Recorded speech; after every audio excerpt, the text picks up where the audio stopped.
ଆଜି ଆମେ ଜାଣିବା ଉତ୍କଳ ଦିବସ ଉପଲକ୍ଷେ ସହଜ ସୁନ୍ଦର ଭାଷଣଟିଏ। ସମ୍ମାନନୀୟ ସଭାପତି ମହୋଦୟ, ପ୍ରିୟ ଗୁରୁଜୀ ଗୁରୁମା ବୃନ୍ଦ, ଉପସ୍ଥିତ ଅତିଥିଗଣ ଏବଂ ମୋର ଛୋଟ ବଡ଼ ଭାଇ ଭଉଣୀମାନେ, ଆଜି ପବିତ୍ର ଉତ୍କଳ ଦିବସ ଅବସରରେ କିଛି କହିବାକୁ ସୁଯୋଗ ମିଳିଥିବାରୁ ମୁଁ ନିଜକୁ ଧନ୍ୟ ମନେ କରୁଛି।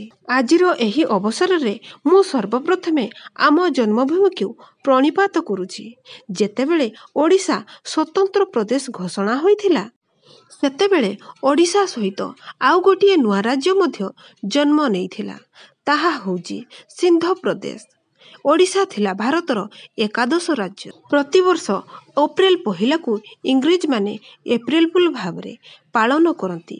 ସାଙ୍ଗସାଥୀମାନଙ୍କୁ ମିଛ କହି ମଜା କରନ୍ତି। କିନ୍ତୁ ସେହି ଏପ୍ରିଲ ପହିଲା ତାରିଖରେ ଇଂରେଜମାନଙ୍କୁ ଠକିଦେଇ ଓଡ଼ିଆମାନେ ଏଭଳି ଭାବରେ ଉତ୍କଳ ଦିବସ ପାଳନ କଲେ, ସେଦିନ ଗୋରା ସାହେବମାନେ ମଧ୍ୟ ଠକିଗଲେ। ସେମାନଙ୍କର ମନୋବଳ ଭାଙ୍ଗିଗଲା। ସାରା ଭାରତରେ ଓଡ଼ିଶା ସର୍ବପ୍ରଥମ ଭାଷାଭିତ୍ତିକ ରାଜ୍ୟରେ ପରିଣତ ହେଲା। 1885 ମସିହାର କଥା।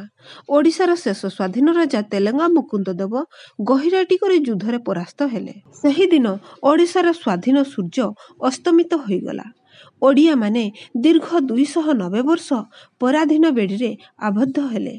ଆଫଗାନ, ମୋଗଲ, ମରହଟ୍ଟା, ଇଂରେଜମାନଙ୍କ ଦ୍ୱାରା ଓଡ଼ିଶା ଅକଥନୀୟ ଶାସିତ ହେଲା। 1803 ମସିହାରେ ଇଂରେଜମାନେ ଓଡ଼ିଶା ଦଖଲ କଲେ। ସେଦିନ କେହି ଜାଣିନଥିଲେ ଗୋଟିଏ ବିଦେଶୀ ବଣିକ ଜାତି ସାରା ଭାରତରେ କାୟା ବିସ୍ତାର କରି ଭାରତକୁ ଖିନଭିନ ତଥା ତଳିତଳାନ୍ତ କରି ପକାଇବ। ଏହାର ଠିକ୍ 100 ବର୍ଷ ପରେ 1903 ମସିହାରେ ପାରଳାର ଯୁବରାଜଙ୍କ ଚେଷ୍ଟାରେ ସ୍ୱତନ୍ତ୍ର ଉତ୍କଳ ପ୍ରଦେଶ ଗଠନ ପାଇଁ ଚେଷ୍ଟା କରାଗଲା। 1931 ମସିହାରେ ଲଣ୍ଡନର ଗୋଲଟେବୁଲ ବୈଠକରେ ପାରଳାର ମହାରାଜା ଓଡ଼ିଶାର ସ୍ୱତନ୍ତ୍ରତା ଲାଗି ଏପରି ଯୁକ୍ତି ବାଢ଼ିଲେ ଯେ ଇଂରେଜ ପ୍ରଶାସକ ମଧ୍ୟ ଆଶ୍ଚର୍ଯ୍ୟ ହୋଇଗଲେ। ଆଜି ସେହି ପ୍ରାତଃସ୍ମରଣୀୟ ପାରଳାର ମହାରାଜାଙ୍କୁ ମୁଁ ମୋର ଭକ୍ତିପୂତ ଶ୍ରଦ୍ଧାଞ୍ଜଳି ଜ୍ଞାପନ କରୁଛି। 1932 ମସିହା ଡିସେମ୍ବର 24 ତାରିଖ ସାମୁଏଲ ହର ଓଡ଼ିଶାକୁ ସ୍ୱତନ୍ତ୍ର ରାଜ୍ୟ ବୋଲି ବିଧିବଦ୍ଧ ଘୋଷଣା କଲେ। 1935ରେ ଭାରତ ଆଇନ ବଳରେ ଓଡ଼ିଶା ଗୋଟିଏ ସ୍ୱତନ୍ତ୍ର ରାଜ୍ୟ ହେଲା।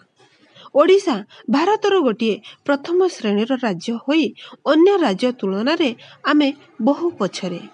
ଦିନେ ଆମ ଜାତି ବାଣିଜ୍ୟ, କାରୁକାର୍ଯ୍ୟ, ଚାରୁକଳା, ନୃତ୍ୟ, ସଙ୍ଗୀତରେ ସାରା ଦେଶରେ ନାଁ କମେଇଥିଲା। ଆଜି ପବିତ୍ର ଉତ୍କଳ ଦିବସ ଆମର ସମୀକ୍ଷାର ଦିବସ। ଆଜି ଆମେ ଏଇଠି ଶପଥ ନେବା ଉତ୍କଳକୁ ସର୍ବଶ୍ରେଷ୍ଠ ରାଜ୍ୟ ଭାବେ ଗଢ଼ିବା। ମାତୃଭୂମିକୁ ଭଲ ପାଇବା, ମାତୃଭାଷାକୁ ଉଚ୍ଚରେ ରଖିବା, ମାତୃଭୂମି ପାଇଁ କିଛି କରିବା, ତାହେଲେ ଯାଇ ଆଜି ଉତ୍କଳ ଦିବସର ସାର୍ଥକତା ପ୍ରତିପାଦିତ ହେବ। ମୁଁ ଏତିକି କହି ମୋର ବକ୍ତବ୍ୟ ଶେଷ କରୁଛି। ମାତୃଭୂମି ଓଡ଼ିଶାର ଜୟ।